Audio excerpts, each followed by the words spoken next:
بەناوی خوای گەورە سڵاوتان لەبێت بینەرانی بەڕێز و خۆشەویست دۆخی موچەخۆران و کاسبکاران لە هەرێمی کوردستان لە دۆخێکی کارەسات باردایە، بەڵام پەرلەمانی کوردستان لە بری دانیشتن لەسەر دۆخی موچە و لێپرسینەوە لە گەندەڵەکانی بواری نەوت و خاڵە سنووریەکان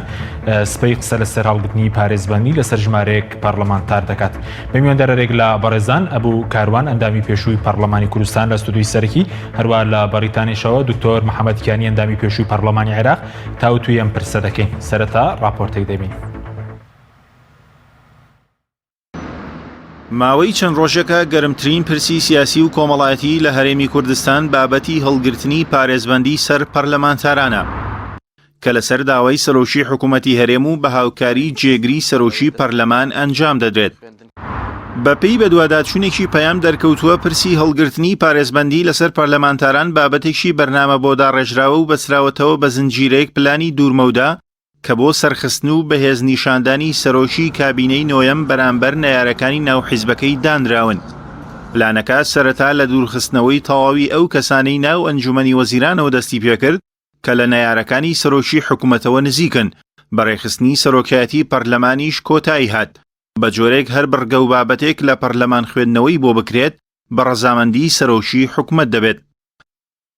پارتی دیموکراتی کوردستان خاوەن 45 کورسی پەرلەمانیە و 11 کورسی کۆتاکانیشی بۆ خۆی بەکاردەهێنێت. بەوەش دەنگی پێویستی هەیە بۆ تێپەڕاندنی هەر پرۆژە یاسایەک کە ویستی لەسەر بێت. ئەمە درێژکراوەی ئەو پلانەیە کە پێویستی دەکرد بە هەر نرخێک بێت، کورسەکانی پارتی لەم خولەدا بگەنە ئاستێک، پێویستی بە هاوپەیمانەکانی نەبێت بۆ تێپەڕاندنی یاساکانی پەرلەمان. هەر بۆیە دەرەنجامی هەڵبژاردنەکەی پەرلەمانی کوردستان هاوشێوەی هەڵبژاردنەکانی پێشووتر بە تەزویر و ساختەکاری فراوان و بەرنامە بۆ داڕێژرا و کۆتایی هات. من مەسرور مەسعود مستەفا بارزانی ئێستا مەسرور بارزانی سەرۆکی حکوومەتی هەرێم یەکەم ئەزموونی سەرۆکایەتیکردنی کابینەی حکوومەت تاقی دەکاتەوە. پێش ئەوەی دەست بەکار بێت بیری لە لابردنی ئەو ڕێگریانە دەکردەوە کە دەکرا ببنە ئاستەنگ لە جێبەجێکردنی بەرنامەکانی. سەرێکی ترینیشیان پەرلەمانی کوردستان بوو. چۆن سەرۆکایەتی پەرلەمان ڕێکخرا؟ لە سەرەتای دامەزراندنی حکوومەتی هەرێم و ڕێکەوتنی لایەنەکان لەسەر پێکێنانی کابینەی نوێ،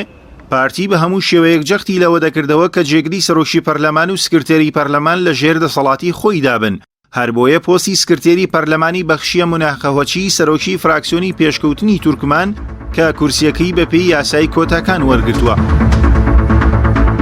بەپێی پەڕەوی ناوخۆی پەرلەمانی کوردستان، جێگری سەرۆکی پەرلەمان و سکرتێری پەرلەمان دەتوان لە غیابی سەرۆکی پەرلەماندا دانیشتنەکانی پەرلەمان بەڕێوە بەرن. لەگەڵەوەشدا تەواوی ئەو بڕگە و بابەتانی دەخرێنە بەرنامەی کارەوە دەنگی دوو ئەندامی دەستەی سەرۆکاتی پەرلەمانی پێویستە کە ئەوەش سەرۆکی حکوومەت بەدانانی هێمن هەورامی جێگری سەرۆکی پەرلەمان و مناقەهوەچی سکرتێری پەرلەمان جێگیری کردووە.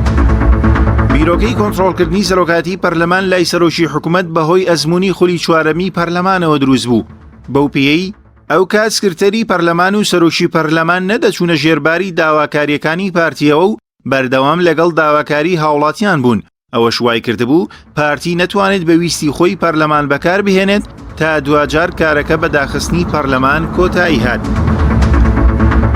جێگیری سەرۆکی پەرلەمانی کوردستان لە پێناو پاراستنی لایەنداری بۆ باڵێکی ناو حیزبەکەی تەواوی هەوڵی پاراستنی کابینەی حکوومەت دەدات کە ئەوەش تەواو پێچەوانەی کاری پەرلەمانە. لەگەڵەوەشدا هێمن هەورامی جێگری سەرۆکی پەرلەمان نزیکایەتیەکی زۆری لەگەڵ دەستگا هەواڵگریەکانی پارتیدا هەیە و چەندین جار لە هەژمارەکانی خۆیەوە سیمینار و گفتوگۆی کراوەی لەگەڵ ئەفسەرانی دەستگای پاراستن و هێزەکانی ئاسایشی پارتیدا بڵاو کردووەتەوە. هەر ئەوە شوای کردووە لە دۆسیی کوژرانی پێشمەرگەیەکی یەکێتی لە زیندانی ئاسایشی هەولێر هێمن هەورامی بێگەڕانەوە بۆ سەرۆکی پەرلەمان بەیاننامەیەکی لیژنەی کاتی لە بەدواداچوون لە کوژرانی ئەو دۆسیەی لە هەژمارە فەرمیەکانی پەرلەمانەوە بڵاو کردەوە و ناوەڕۆکەکەی لە بەرژەوەندی ئاسایشی پارتیدا داڕشت بوو. ئەوە شوای کرد ناڕەزایی سەرۆکی پەرلەمانی بە دوای خۆی داهێنا. کابینەی نوێمی حکوومەت لەگەڵ ئەوەی بەڵێنی چاکسازی دابوو کە چینەی توانی لە داڕشتنەوەی یاسای چاکسازیدا لە بڕینی موچەی بندیوار و سێ موچەی و چوار موچەیەکان و کەمکردنەوەی موچەی لە باڵەکان سەرکەوتوو بێت. تەنیا یاسایەکی بە پەرلەمان دەرکرد کە کەمکردنەوە و بڕینی موچەی فەرمانبەران لە کاتی پێویستدا بە یاسایی بکات. ئەوەش وای کردووە دۆخی هاوڵاتیانی هەرێمی کوردستان بەردەوام بەرەو خراپتر بڕوات و توانای دابینکردنی بژێوی ژیانیان نەبێت. ئێستا لەبری ئەوەی پەرلەمان بە ئەرکی خۆی هەڵسێت و لێپرسینەوە لە حکوومەت بکات، بە حکمی زۆرینەیەکی سەپێنرا و حکوومەت لێپرسینەوە لە پەرلەمان دەکات و هەوڵی بەندکردنی ئەو پەرلەمانتارانەش دەدات کە دژی گەندەڵی و نائەدالەتی وەستاونەتەوە. ئەوانەی بەتەنگ حکومڕانی هەرێمی کوردستانەوەن خەڵکی کوردستان سەرقاڵ نەکەن بەوەوە کە پارێزبەندی لە ئێمە بسەنەوە. ئێمە بە پارێزبەندیەوە شانازیمان نەکرد و خۆمان نەپاراستووە. ئێمە خوا پشتیوان بێ بە دەنگی زیندوو حەقیقی خەڵکی کوردستان نوێنەرایەتی خەڵکمان وەرگرتەوە بۆی دیفاعیان لێ بکەین، بۆی داکۆکییان لێ بکەین، داکۆکی لە ژیان و بژێویان بکەین.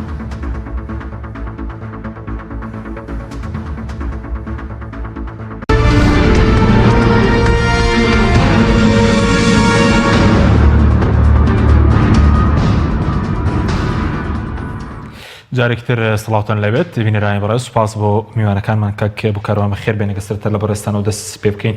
بەرلەوەی کە بچین سەردۆخی خەڵک دەمەوێت سەرنجی بەڕێزت لەسەر سنەوەی پارێزبەندی لە سورا عومەر بزانم بەکارێکی چۆنی دەزانی. زۆر سپاس دیارە پرسیاری یەکەم ڕەنگە باڵێ هەدەفی بەرنامەکەی سەرەتاکەی هەر ئەوە بێ کە ئەمە جێگای داخە با بڵێین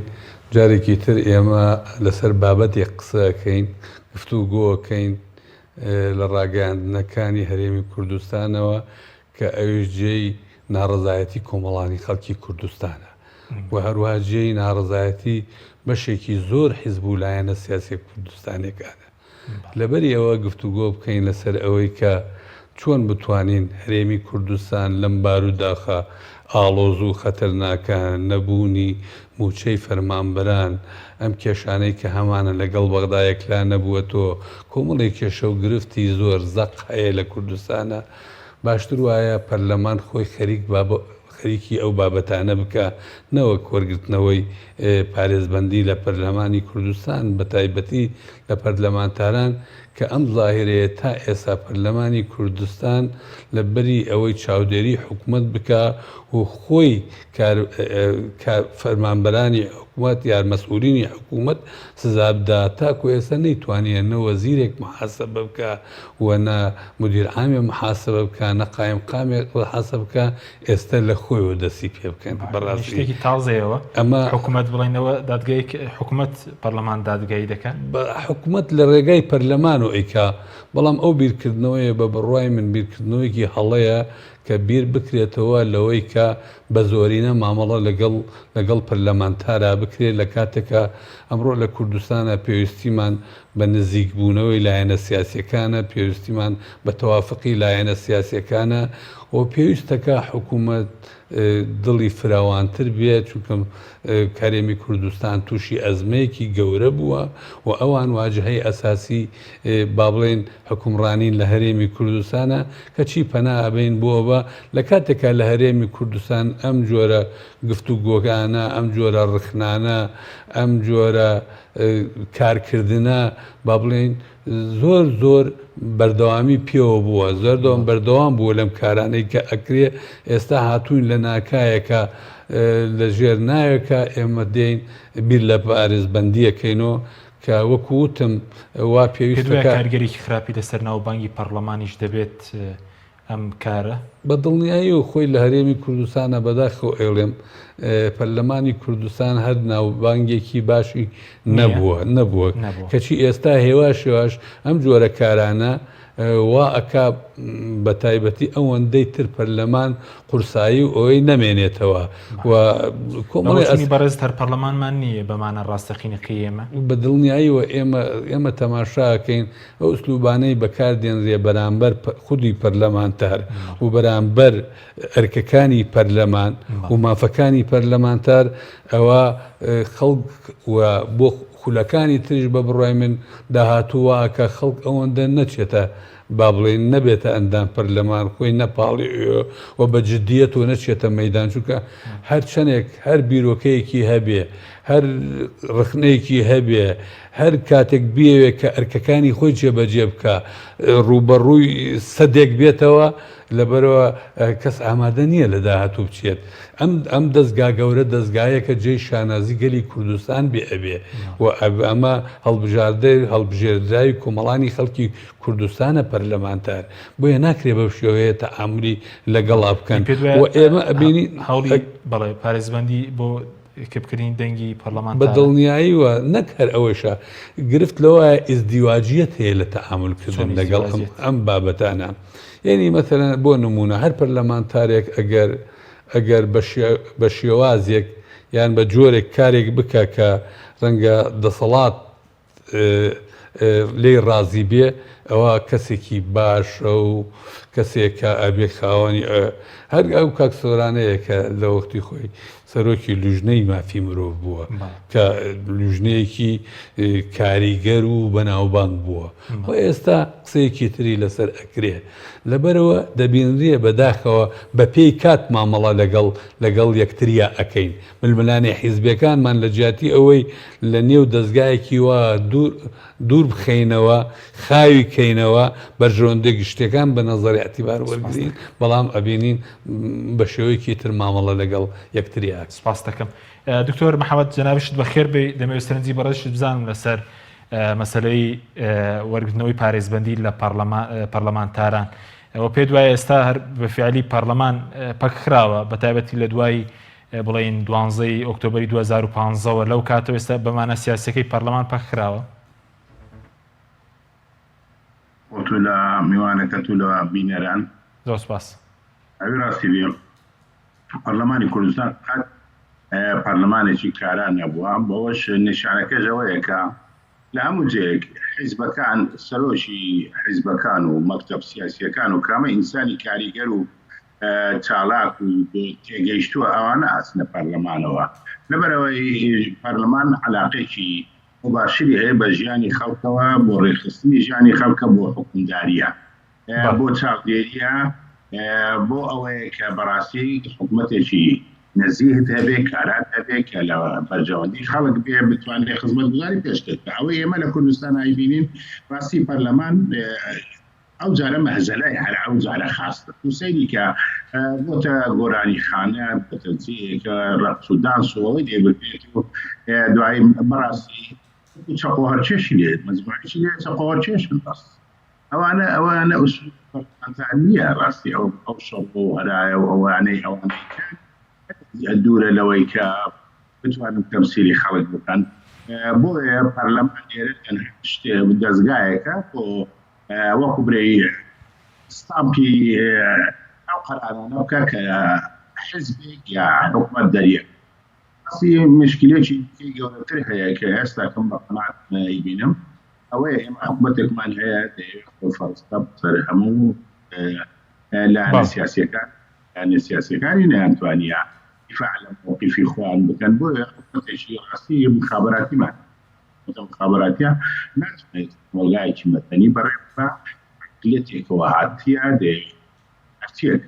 کە فەرزی سوڵتەی یەک کەس بکە بیسەلمێنێک کەسە پیادەی هاتووی ملەتی کورد بەداخەوە فشەلی هێناوە فشەلی لە ئیدارە فشەلی هێناوە لە ئابووری فشەلی هێناوە لە سیاسی علاقەی و پەیوەندیەکان تەبعینەینا حتا کوردستانی فشەلی هێناوە فشەلەوە شێوەیەکی دی بەڵێ دکتۆر بەڵێ دەگەڕێم وڵات دکتۆر دەگەڕێم وڵات دواتر پرسیاری زیاتر لێ دەکەم دکتۆر کاک بۆ کارۆنگەرم وڵای بەڕێزت سەبارەت بۆی کە گرینگە پەرلەمان لەم باردۆخ سەر لەسەر چی بکە ینی لە بریە و پارێزبەندیە سەر لەسەر چ شتێک بکات باش هەموو خەڵکی کوردستان ئەزانێ پەرلەمانتار ئەزانێ جوتیار ئەزانێ کرێکار ئەزانێ ئەمڕۆ ئەبێت ئەولەویەتی حکومڕانی لە کوردستان ئەولەویەتی کاری حیزب و لایەنە سیاسیەکان ئەوە بێ کە ژیان و گوزەرانی خەڵک بێ و بە تایبەتی ئێستا بەشێکی دەبینرێن ئێمە ملیۆنە و 400 و ئەوەندە موچەخۆرەیە لە کوردستانە هەر یەکێک لەمانە ئەگەر دووسێ فەردی لەگەڵا بێ ئەکا 3 ملیۆن 4 ملیۆن کەسەکە لەبەرە جگە لەوەی لە بازاڕەکانە ئێستا کاروەستاوە کرێکارەکان کاریان نییە خەڵکی هەژارتر بووەتەوە و ئێمەمانان دەزانین بەم ڕۆژانە چەند تەلەفۆنمان بۆ بکرێتەوە لەبەرەوە باشتر بوو پەرلەمانی کوردستان هەسەرەتای ئەم کاریانە ئێستا بابەتی خەڵک بواە بابەتی موچە بواە بابەتی پەیوەندەکان بواە لەگەڵ بەغدا چونکەم ئێستا دەبینی تەعاملێک لەگەڵ بەغدا ئەکرێ بەداخەوە جێی ڕەزامەندی کۆمەڵانی خەڵکی کوردستان نییە جێی ڕەزامەندی حیزب و لایەنە سیاسیەکانە نییە ئەمڕۆ تاکو ئەم ئێوارەیە سیراع بووە لەسەر پۆست لە کاتێکە ئێمە مهمەمان زۆر ئەوە ئەبێ لەوە گەورەتر بێ ئێستا فشارێکەیە لەسەر هەرێمی کوردستان بەڕاستی و دەبینین ئێمە فشاری گەورەی دەوروبەر هەیە لە سەرمان لەبەرەوە لە بەری ئەوەی زیاتر و زیاتر خۆمان قایم بکەین کە ساڵانێک کە 28 ساڵە نەمانتوانە ئەوە تا ینی ئێمە دەبینین ئەگەر یەک مانگ حکوومەتی بەغا موچە نەنێرێ ئەوە دەبینین موچە ناکرێ ئەوە تا بەبێ قەراری پەرلەمان ئەمڕۆ ئەنجومەنی وەزیران بە حتا بەبێ ئەو بریارەی کە چاکسازیە قەرارەی چاکسازیە ئەمڕۆ قەرارێکی تری خۆیدا لەسەر کەمکردنەوەی موچەی کۆمەڵانی خەڵکی کوردستان ئەمە ئەزمەکانمان زیاترەکە ئەمە کێشە و گرفتەکانمان زیاتر ئەکا ئەمە خەڵک ناتوانێت بەم شێوەیە بژێ بۆی بە بڕوای شخصی من ئەبێ ئەم دەسەڵاتە ورتر بیر بکاتەوە باشتر بیر بکاتەوە چونکەم تێکچوونی ئەم بارودۆخە تێکچوونی ئەم وەزعە بە پلێ یەکەم ڕەنگە ڕاستە خەڵکی هەژار و زەحمەت کێش و کرێکار زەرەی لێکە بەڵام ئەو زۆر لەوە زیاتر زەرەرەکەن ئەوان چونکەم من قەناعەتم وایە سەرکردایەتی ئەم حیزب و لایەنە سیاسیانە سەرکردایەتی حکوومەت بە بەردەوامی دەزانی کێن و بێبوونی ئەم هەرێمی کوردستانە ئەم دەسەڵاتە بە بێبوونی گەلی کوردستان ئەمانە دواتر وەزئێکی تەعاملێکی تریان لەگەڵاکرێ سپاس دەکەم کاک دکتۆر گرم و لای بەڕێزت وتت دەمەوێت کۆمنتی زیاتر بزانم لەسەر پارێزبەندی پەرلەمانتارە بەزوتت دەم حکوومەتێکی ئەمنیە مەترسیە لەسەر هەموو خەڵکی کوردستان جگە لە پەرلەمانیش بە شێوەیەکی عام و سەیریکە حتا لە وەزارەتەکان ئابینین 4-5 وەزیر لەو دەستگایە کە خۆی سەرۆکاتی کردیە کە برێن پاراستنە با ڕاستون دەی لەو جەماعەتەی بردوێتەوەی ئەوانە حکومەکەن وەزیری داخلی حکومی کردە تا بەخۆی وجودی نەبوو لە پاش لاپتۆپەوەکە لە جێیەکی خۆیان بۆ سەلامەت بێت لە کۆرۆنا خۆی شارد بووە ئەوەکانی دیکەش یەک دوو وەزیری برتە ئەوێ لە ئەو دەستگانە بەڕێوەیە بن حتا مەسەلە قەراراتی ئابووری وەزیری داخلی ئایدا وەزیری ناوخۆیدا پێلەوەش من یەک مەسەلەی گرنگ هەیە ئێستاکە وەختی پارێزبەندی نیاگەرێت ئەگەر حکومەتێکی جدی و کەسێک دەوێت خزمەتی میلەتەکەی بکە ئەوەیە ئێمە ئیسا لە ئەزمێکی اقتصادی نەکەرەوە لە ئەزمێکی زۆر شێوی خەڵکیشی کوردستانە ئایا ئەتوانێت مەسەلە هەرموچە نییە خەڵکی ناتەوە مارێ لە دەرکەی لەسەر داخستووە بەس هەتا ئێستاکە بە هاواری یەک کەسەوە چونە نەیانتوانیە یەک چیسە ئار بدەنە یەک کەس لە کاتێکیشە داوایانەکرد کە خەڵک پارە بداتە حیسابی وەزارەتی برێن ئەوە سەرۆکاتی و وەزیران بۆ ئەوەی ئەوان ئاگاداری خەڵک دابەشی سەرخۆکان کەچی هەتا ئێستاش لە کوێنێکەشیانە هەتا ئێستاکە یەک مەسئولیەتیان هەر نەگرتێ بەرامبەر بە ژیانی خەڵکێکە هەیە نییە خۆی کوژێ ئەوە مفلیس نییە کەوە مفلیس هەر ئێمە ئەگەر هەر نینە ئێمە فرۆشراینە خاکەوە فرۆشتان لەبەر ئەو نەفتانێک کە کرایە ڕاست بەس بۆ خۆیان کرایە ئانەی سەڵاتداری یەکەمن کۆمپانیەکانی دەرەچی سانەویەکان ئەوی پەرلەمانتەکانی خۆیان ئەویری کە خەڵکی ئێمە هیچی لێ بەدەست ناکرێتەوە ئەوە بەڕاستیە خۆی 2012 شیروانم من لە ئەنگلیز زمانی ئینگلیز لەگەر منە وتی من مدیری کۆم یەک قسەی کرد وتی شتێک لە بەزناوی خۆمت غار بووم وتی من یەکم بەس ئێوە استفادە یەک ناکەن کە دەردێوتم بۆ ئێمە دێن عەقد دەکەین عەقدانە ئێمە ئەیکەین عەقدێکی ساڵە هیچ مشکلێکی کە دێین تەنفیز عەقدەکان یەکسەر وەزارەتی سامانیان ئەو کۆمپانیانە دەنێ کۆمپانیای مەحەلی تعامل لەگەڵ بکەین بانجانەکەین کە ئیتفاقیان لەگەڵ بکەین سەحلەکانی ئەو خزمەتانی کە ئێمە پێویستمانە بەسەقاتە ئێمە ئاچینەوە وەزارەت ئێمە دەرنان ئێمە فەسی نا ئێوە ئەکەین ئێمە پارەکە دێنە کۆمپانیەکە ئیسەکە ئەو کۆمپانیا سەنایامی ئەو پارە ئەچێت لە پارەی خەڵک بۆ پارەی کۆمپانیانی ئەوە ئێمە مش حتا وەزارەتی نەفتی سەتا 27 بکاتەوە کوردستان نرخی بەرز بێ بەرز نەبێ هەرگیز باشە دکتۆر بەڵێ باشە ئێمە سەتا 27ەکە چی ئەگەینە کوێ باسی ئەوان شنوانمت بەڵام دێمەوە ژاتی ئەومانە سەر بەخۆی بخۆی ئەرێرە مشکلەکەی پارێزبەندی ئەوەیە ئێستا کە خەڵک بکەن پارێزبەندی لە باتیەوەی مەجبوری ئەوە خەڵک و بژێوی خەڵک بین ئێمە حکومەتی ڕاستی ملەت لەدایک بەڵێ سپاس دەکەم دکتۆر بەڵێ سپاس دەکەم دەگەرم وڵات دواتر کاک بکارۆن بگەرم وڵای بەڕێزت سەبارەت بەوەی کە بۆچی بە بۆچوونی بەڕێز ڕۆڵی پەرلەمان ئاوا لاوەسکراوە لە کوردستانە مەسەلەن نەتوانێت لە مەسەلەی موچە بپرسێتەوە نەتوانێت لە گەندەڵی خاڵە سنوورەکان کە لاردوو سنوورەکە بەردەوام هەیە و پەرلەمانتارێک میوانی ئێمە و کەوتی 133 میلیارد دینار مانگانە کۆمپانیا حیزبەکان قازان دەکەن لە هەردوو بڵین سنوورەکە لە داهاتینەوت بپرسێتەوە بۆچی وای لێکراوە پەرلەمان پێم وایە هەر لە سەرەتای دروستبوونیەوە وەکو دکتۆر محەممەد وتی ئاراستەی ئەم حیزبولایەنە سیاسیانەوە بە تایبەتی حیزبە گەورەکان هەرێمی کوردستان کە بە ژمارە دەنگەکانیان گەورەترە ئەوە بووە کە پەرلەمان با بڵێن ئەو دەورەی نەبینێ و زۆر قسەکراوە لەسەرەوەی ئەگەر بمانەوێت پەرلەمانێک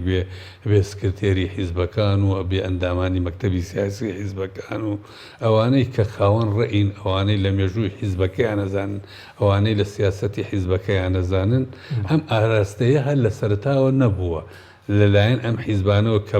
پەرلەمان ببێتە ئەو دەستگا گرنگەی ئەوەیە خۆ هەموو جارێ باس لەوەکەین پێم وایە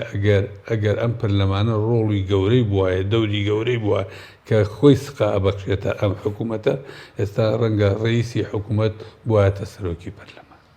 لەبەرەوە ئاراستەی ئەم لایەنانە بەداخەوە ئاراستەیەکە کە پەرلەمان ئەو نەتوانێت ئەو چاودێریە بکە و دیاریشە حیزب لایەنە سیاسەکان ئەوانەی کە لە پەرلەمانیشان قبوڵی ئەو واقعان ئەەکەن یعنی مەتەن تۆ پەرلەمان خودی خۆی پەرلەمان تا ئیسا ئەرکێکی ئەوەیە بریاردان لەسەر بوجەیە باشە ئێستا بوجە با بڵێن لە پەرلەمان بریایی لەسەر نادرێت بەڵام حساباتی ختامی ئەتوانێ بکە ئێ باشە خۆی ئێستا پەرلەمان خۆی مەساریفی هەیە پەرلەمان خۆی موچە سەرفەکە وانە تا ئێستا تا خولی پێشوو تەقریرێکی مان نەبینی لەسەر حساباتی ختامی بۆیە جۆرێک بە مباشر و غێر مباشر هەستەکرێ بەوەی کە ئیتفاقێک هەیە کە ئەم پەرلەمانە با بڵێن ئەو دەورەیە نەبێ ئەو کاریگەریە نەبێ و ببێتە دەستگایەکی هامشی و حکوومەت خۆی بە تایبەتی یعنی خۆی ببێتە خاوەن هەموو قەرارەکان تەماشاکە لە خولی پێشوو جۆرێک لە با بڵێن لە جوڵانەوە هەبوو لە دەنگ و ڕەنگ هەبوو لە هەوڵدان بۆ محاسەبە هەبوو ئەمان هەبوو ئێستا ئەم خولە ڕەنگە ئەوەیشە نەما بێ خولی پێشتری خولی پێشووتر ڕەنگە جۆرێک لە حرەکەت و گفتوگۆ و محاسەبە و هاتنی سەرۆکی ئەنجومەنی وەزیران بۆ پەرلەمان و ئەم جۆرانە بوو بێ ئێستا هێواش خەریکن با بڵێن ئەوەش نەمێنێ لەبەرەوە دەبینرێ ئەوانەی کە تا کەسایەتێکی ئەو کاریگەرن لە هەرێمی کوردستانە و هێوا شەشوا بکەم قەنەعەت وایە ئەگەر بەم شێوەیە مامەڵە لەگەڵ پەرلەمانە بکرێ من ڕەنگە ناو نێنم بەڵام خولی داهات و کەسانێک نەبن لە ئاستی گەورەی ئەو دەستگایە بن هێوا خەڵک ئەکشێتەوە لە وەرگرتنی ئەو مەسئولیاتە مەسئولیاتی پەرلەمانی مەسئولیاتێکی گەورەیە لە هەرێمی کوردستان بەردەوام و خەڵکیش وا تێگەێنراوە جەماوەریش وا تێگەێنرا ئەوەندەی ئێهانەی پەرلەمانتارەکرێ ئەوەندە ئێهانە و گفتوگۆ و تەنان ڕقش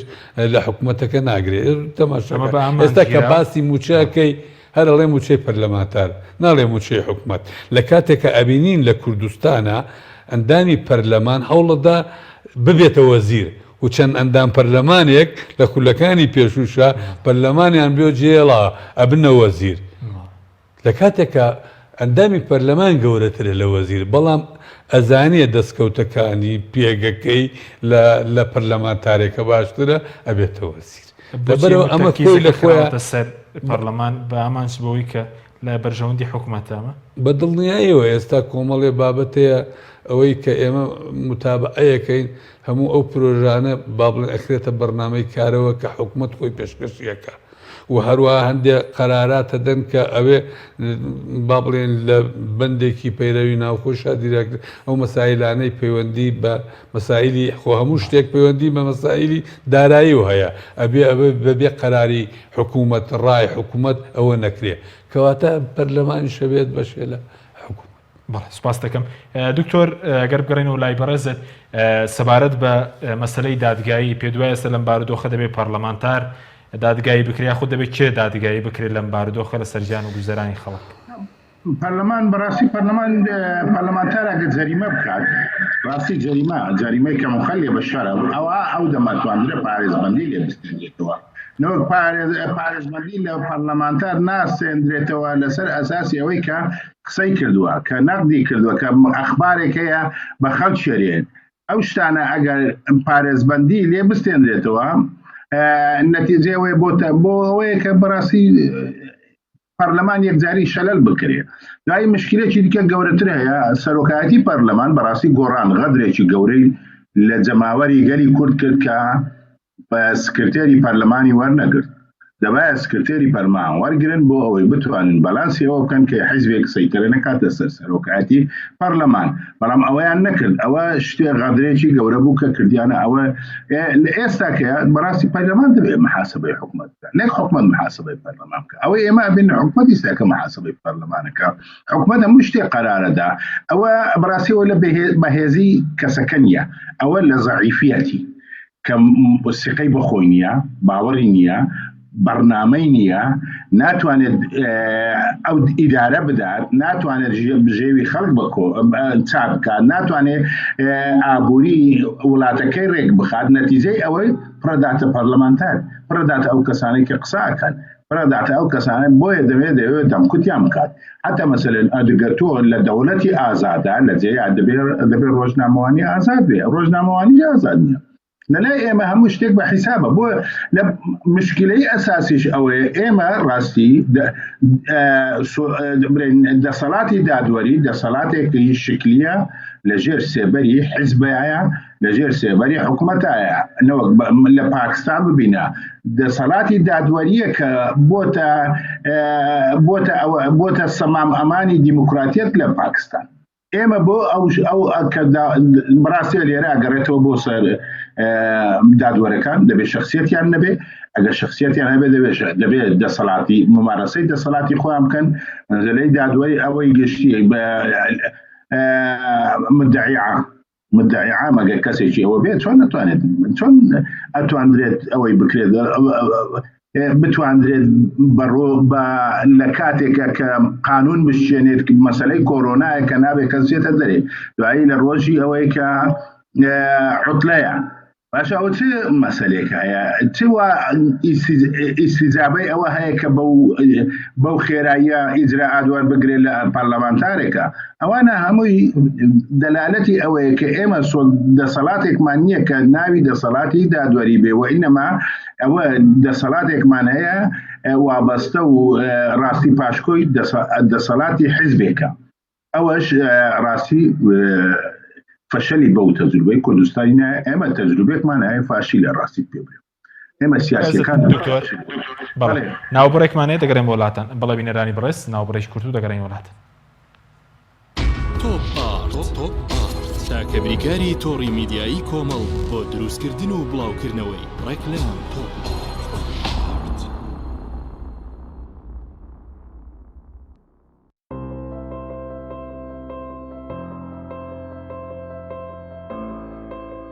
چونکە شیر لە ژیانی هەموماندا گرنگی خۆی هەیە من باشترین شیرم بۆ خەزانەکەم هەڵبژاردووە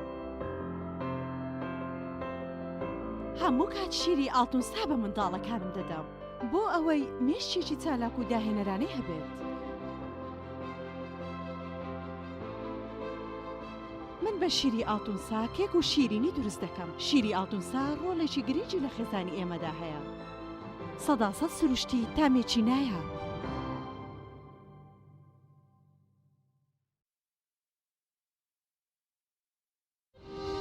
ساردخانەی چوارقورنا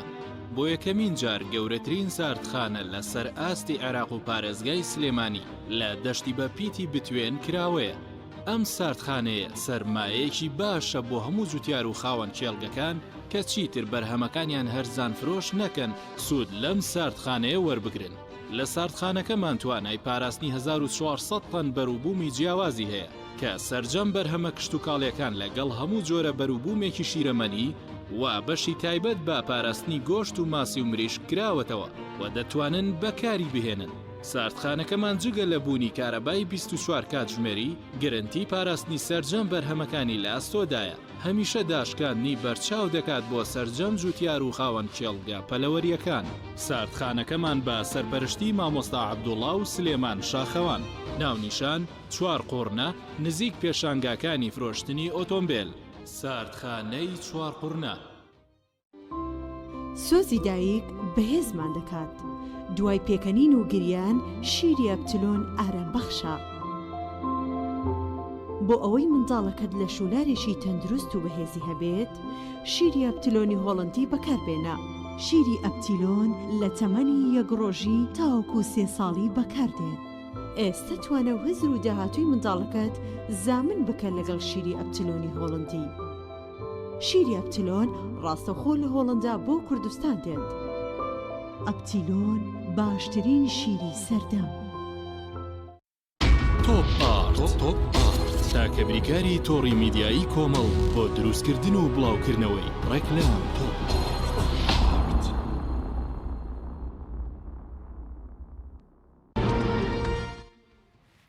جارێکتر سڵاوتان لەبێت بینەرانی بەڕێز دکتۆر بگەڕێمەوە لای بەڕێزت سەبارەت بەوەی کە تا چەندێگەم هەوڵی بۆ پەرلەمان کە بەڕێز وتت پەرلەمان دادگایی بکەن بۆ شاردنەوەی ئەو گەندەڵانەیە کە لە بواری نەوتا هەیە لە خاڵە سنووریەکان هەیە و شاردنەوەی ئەوەشە کە بەڕێز دەڵێ ئێستا مەترسی دروستکردنی حکوومەتێکی ئەمنی هەیە کە مەترسیدارە بۆ هەموو خەڵک بەڵێ من هەروەک ئاماژەم پێ کرد ئێستا ئێمە لە حالەتێکە ئەژین ئەو حالەتەیە حالەتێکی ناتەبیعیە ئێمە لە زروفێکە ئەژین کە بەڕاستی ژیان و بژێوی خەڵک لە خەتەرایە دەبایە حکوومەت بەرنامەی هەبێت چۆنیەتی باشکردنی ژیانی خەڵک بە هاناوەچوونی ئەو کەسانەی کە پێداویستیان هەیە حتى پێوەدارسەویستی ژیانیان هەیە کە زۆر کەس ئێمە ئاگاداری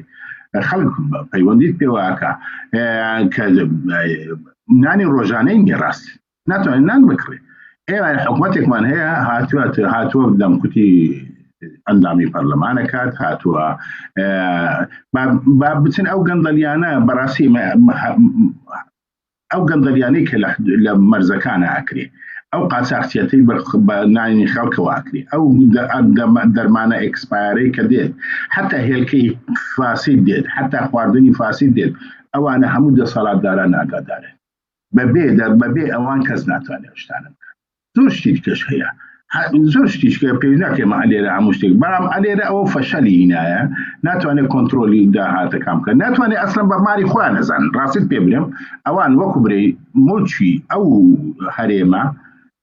کە مڵکی خەڵکە ئەوان بە ماری خۆیان نەزان کە دێتە دەستیان حتا بوجەکەشکە لە بەغدا دێتە دەستیان وازانن نابێ هی ئەوانە چۆن بیتنە خەڵک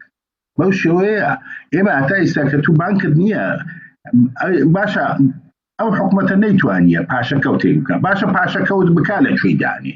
کە بانقێکت هەیە بانکێکی مرکزی تو بودجەت نییە هەتا هیچ ساڵێک موازنەت نییە معناه ئێمە حکومەتێک نینە ئێمە فاشلین بەس جێچەر بە بەغداکەن ڕاستی دیانەوێ زیاتر پارەیان بداتێ زیاتر ئیستیفادە بکەن زیاتر بەرجەوەندیەکانی خۆیان بێنەوە پارە هاتیە لە بەغداوە ئەگە بە نیوە موچەش باید دەبای بیدنە خەڵک کەچی مانگ بە مانگ نایدەن بە سێ چوار مانگ جارێک ئەیدەن ئەویت کە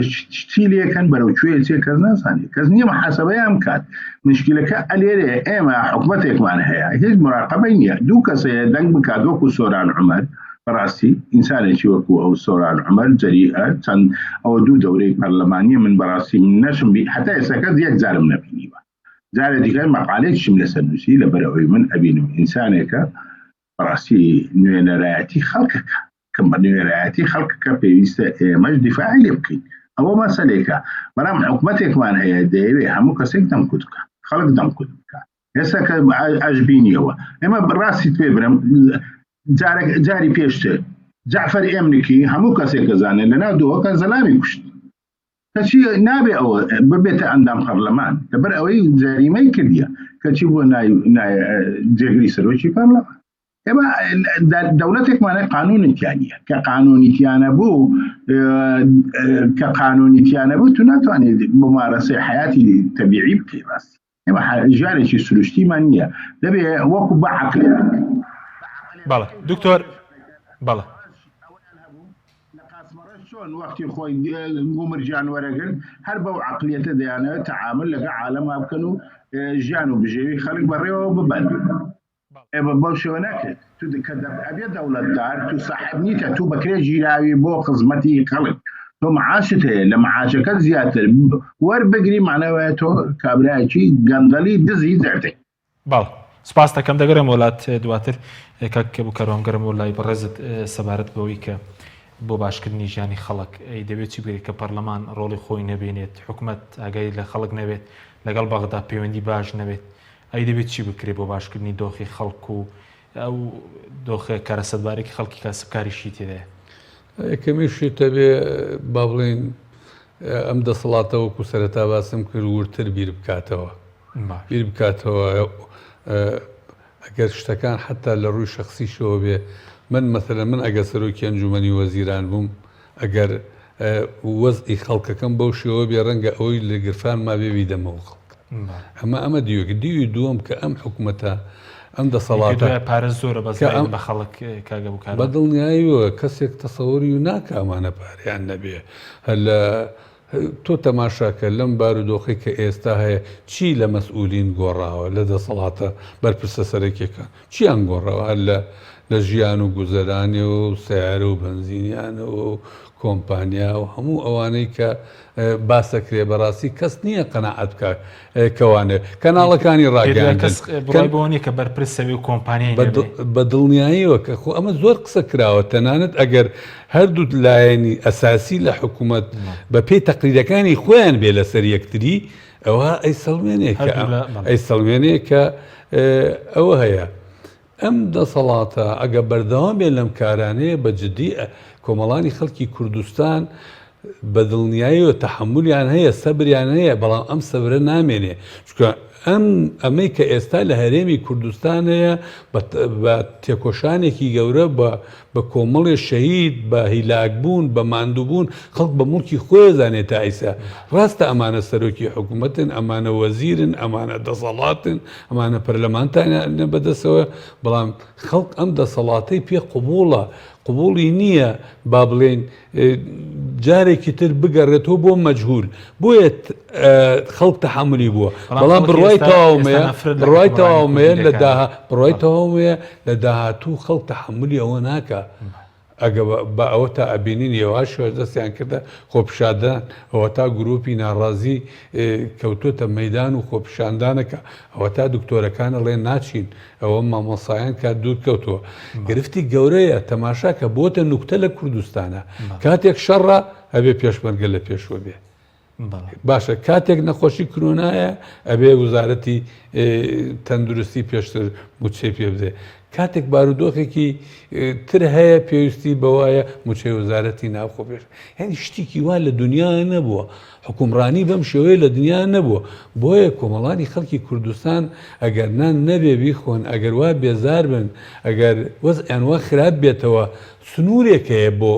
بۆ ئەوەی تەحملیان هەبێ من پێم وایە پێویستە با بڵێن خۆپیشاندانی ئاشتیانە و جەماوەر بکرێت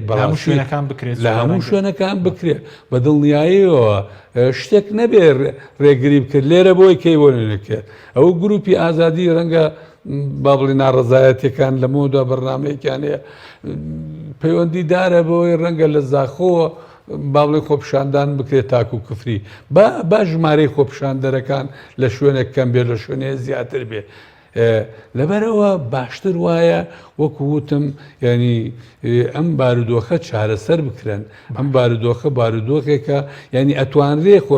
خۆی ئەمە دوو مانگە سەعری نەوتوایە دوو مانگیشە ناتووە باشە بە ئەم دەسەڵاتە لە خودی پارەی حیزبەکانیان لە خودی پارەی خۆیان با دوو موچە سەرف بکەن خۆی ئەو سەرکردەی حزبەکان بۆ ئەیان پارە لە ژێر زەمینەکانە هەیە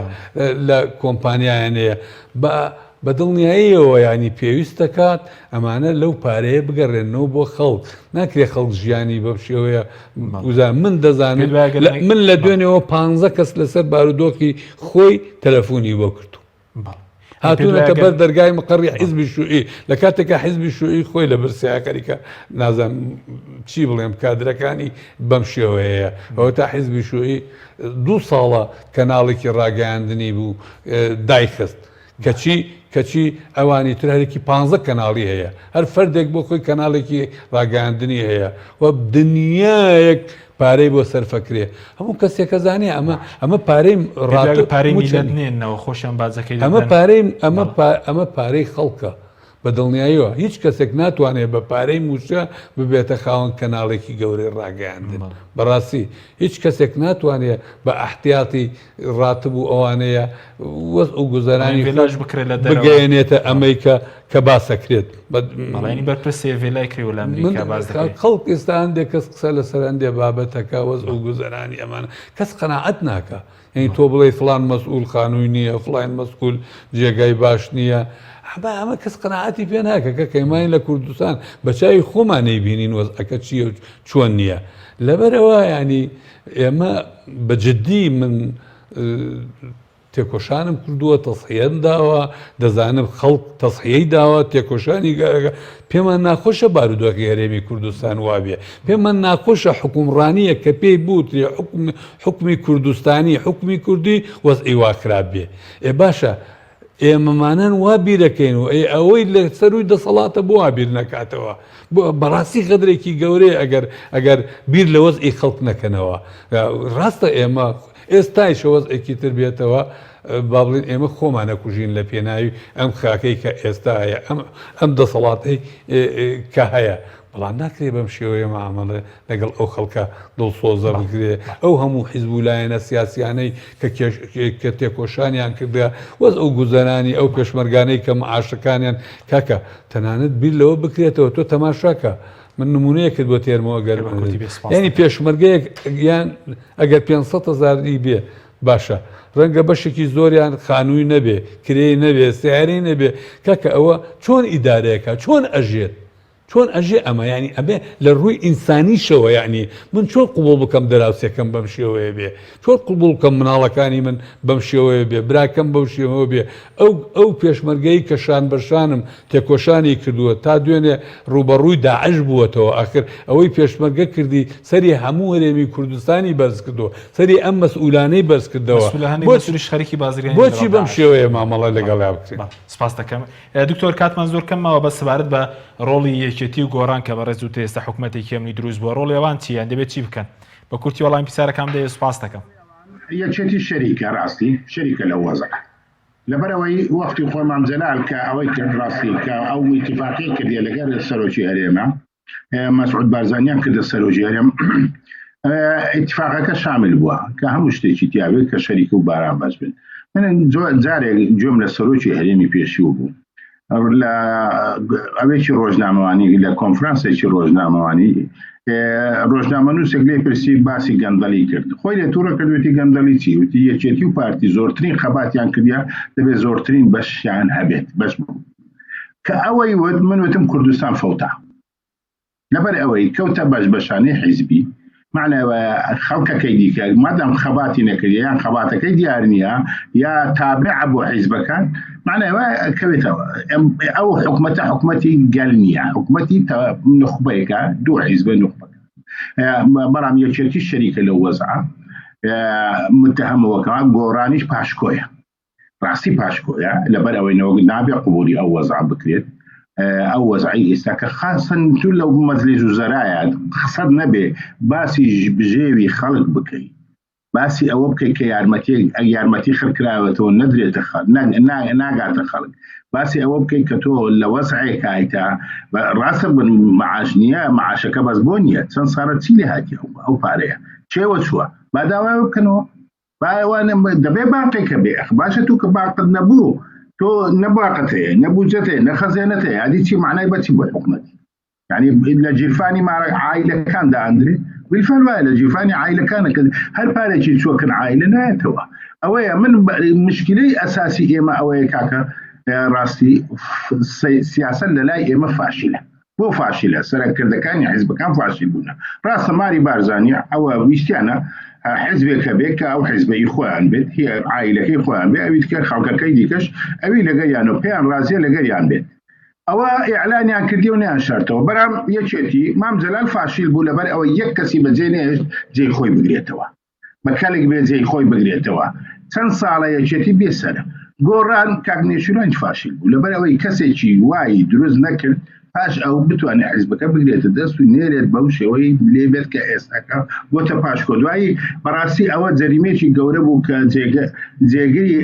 کەسکرتێری پەرلەمانیان داپارتی دامناقاوەتی نەبێ ئەو شتە زۆر بە کورتی چارەسەر چی ئێستا بۆ دۆخی خەڵک حکومەت کە بەڕێزوت حکومەتێکی ئەمنیشمانێ بە کورتی سوپاس دەکەم لەلای ئەو حکومەتە نیە چارەسەر لەلای جەماوەرە بۆ لەبەر ئەوەی تورکیا ئێمە یەک بۆڕی نەفتمان هەیە بە تورکیا هەروە تورکیا هەموو هەر شتێک بە ویستی تورکیا نەبێ لە کوردستانە ناکرێت بۆیە لێ ناگەڕێ ئەو نەفتەش بدرێتەوە حکومەتی مرکزی ناتوانێت ئیستیفادە خەڵکی ئێمە ئیستیفادەی لێ ناکە بۆیە جەماوەر ئوموری خۆی بگرێتە دەست خۆی بتوانێت ئەو گۆڕانکاری لە حکومەت ڕیشەی لە سیستەمی سیاسی و بەڕێوەبردننی کوردستان بکە ئەوە چارەسەرەکەیە نەوەک هیچ چارەسەرێکی دیکە نییە دەبێت ئێمە پێوە ئەناڵێنین نەفتانەی کە ئەو حکومەتە کردیەتی کە لە بەرژەوەدی خۆیان و لە بەرژەوەدی کۆمپانیەکان و کۆمپانیەکان بوونە ئێمە زەرمەندی گەورە گەلی کوردە. بەڵێ سپاس دەکەم کاتنەوە زۆر بە کورتی کاک بووکارانی خولە پێ دوێ ئێستا دەبوو شەڕەکە لەسەر بوجە بە لەگەڵ بەغدانێک لە شەر پۆست ئێستا کە شەڕیان لەسەر پۆستەکان